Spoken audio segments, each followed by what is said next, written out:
This reading is from my next book called 28 Days of Relationships, and I wanted to read this particular day because it seems to be the sample that keeps coming to mind for me that I want to give people when they talk about things that have happened in their relationships.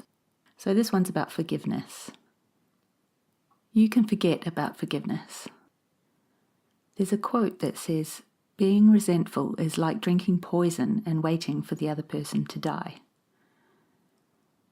Forgiveness is a sticky subject for many people, and emotions can run very high when discussions turn to whether forgiveness is required or not, or should be given in a certain situation. Certainly there are things that happen in life that we would rather hadn't happened, and I know in many cases this is an extreme understatement.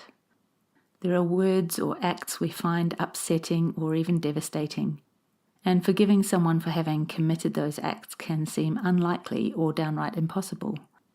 In some cases, we can't even see why we would want to forgive someone for what they've done. Why would we give them our forgiveness when they don't deserve it? And I get that.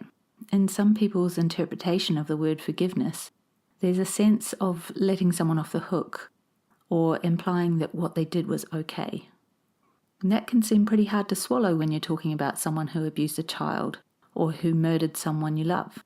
For some, it's even a big ask when the act seems much more benign, like a friend not turning up at an event that was important for you, a colleague saying something you perceive as offensive or insensitive, or a lover flirting with someone other than you. So I'm not going there. I'm not going to tell you to forgive anyone. In fact, you can forget about forgiving. To me, the idea of forgiveness carries so much baggage for so many people that it muddies the waters, potentially obstructing our sense of our ability to move forward. You may very well not want to forgive the person who's committed an act you see as heinous or inhumane, or even just insensitive or offensive. Fine, let's take the idea of forgiveness out of the equation altogether. But how do we do that? Well, first it might be useful to consider this. What is it that we're really looking for? When something that seems unforgivable to us has occurred, what do we really want? Now, some might say vengeance, some might say justice, some might say they need a genuine apology, acknowledgement, a change of behaviour in order to forgive or to be able to move on. I'd like to propose something different. It seems to me that what everyone is looking for is a little peace of mind.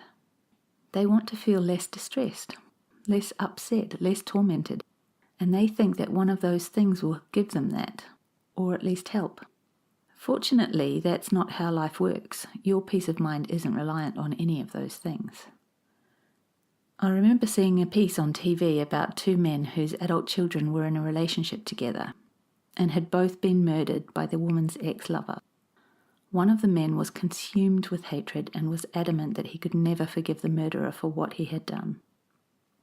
The other man seemed much more at peace.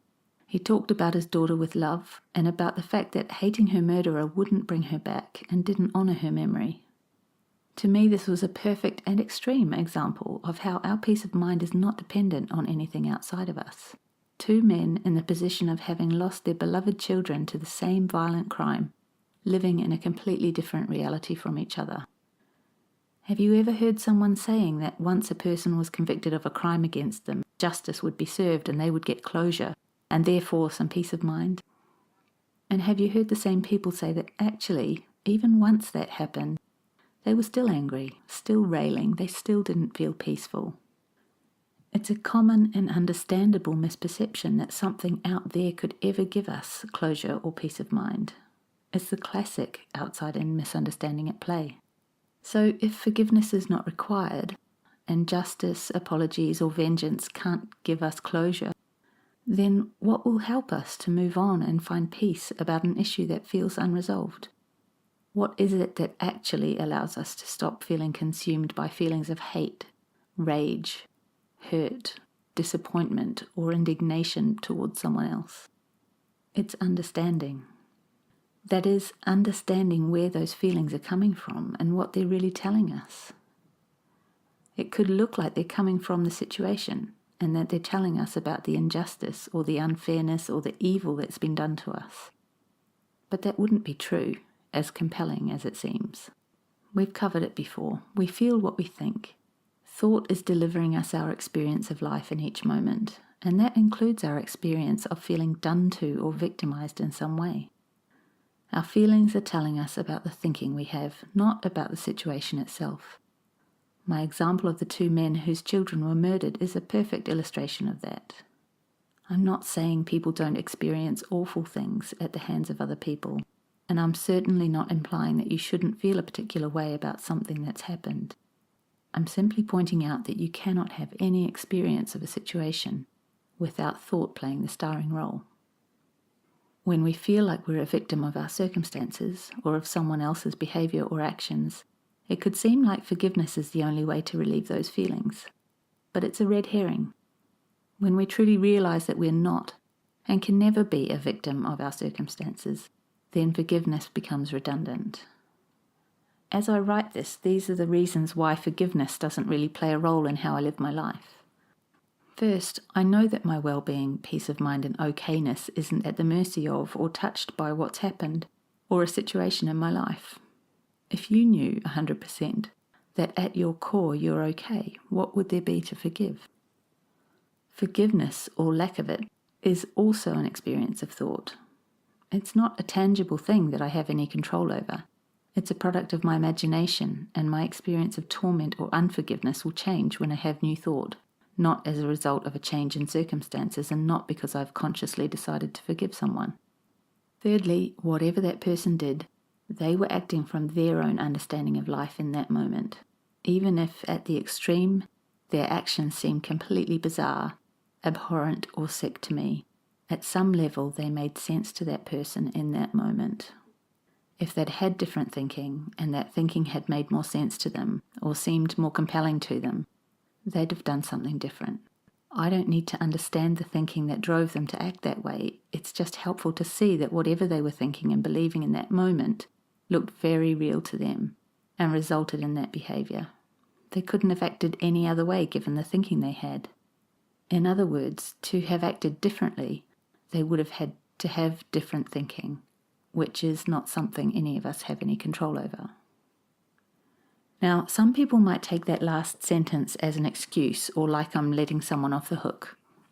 To be clear, I'm not saying, it's okay, they couldn't help it, so you shouldn't be upset about it. What I'm saying is that we all work this way.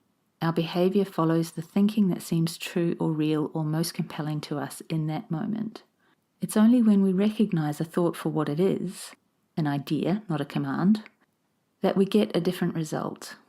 We all have thoughts that could and can lead us to do crazy things if we take them seriously. I often think about running my shopping trolley into the end of the supermarket aisle and watching the cans of baked beans go everywhere. I don't do it because I realize I'm not obliged to act on every thought that comes into my head. But I also know that there are some thoughts that really don't look like thoughts to me, and that's where I can get into trouble too. And that's the case for all of us.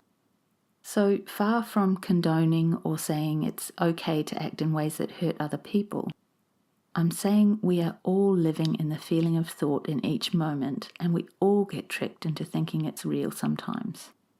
When we see the truth of that, we start to see the innocence in people's actions, even the ones that look really uninnocent. And we might even get a glimmer of compassion, knowing that there but for the grace of God go I. That is, if I were thinking and believing what they are thinking and believing, I'd be acting in exactly the same way they are. Of course, that's not possible because we can't have anyone else's thoughts, but in many ways that's the point. When we think we have to forgive someone something, we're putting ourselves apart from them. We're acting as if we are somehow different from them, and from that place we can bestow the gift of our forgiveness on them, even though they don't really deserve it. In truth, we are all the same. We all make mistakes, we all get fooled, and sometimes the consequences of our own or someone else's misunderstanding of how life works are far-reaching and tragic by your standards or mine.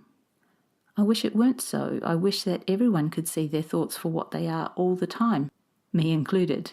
I wish we could all see all the time that whatever has happened in our life, there is nothing that can touch or hurt or damage the essence of us, because it's made of the energy of life. I wish we all knew we're okay, even when we don't feel okay.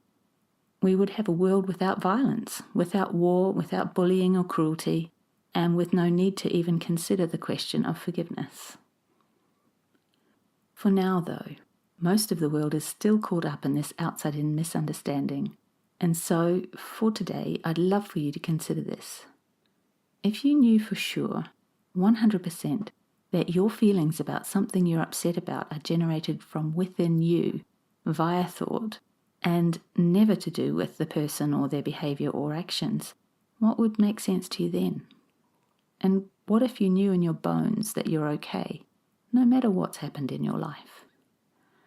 Would forgiveness still seem like something to do? I'd love to hear your thoughts.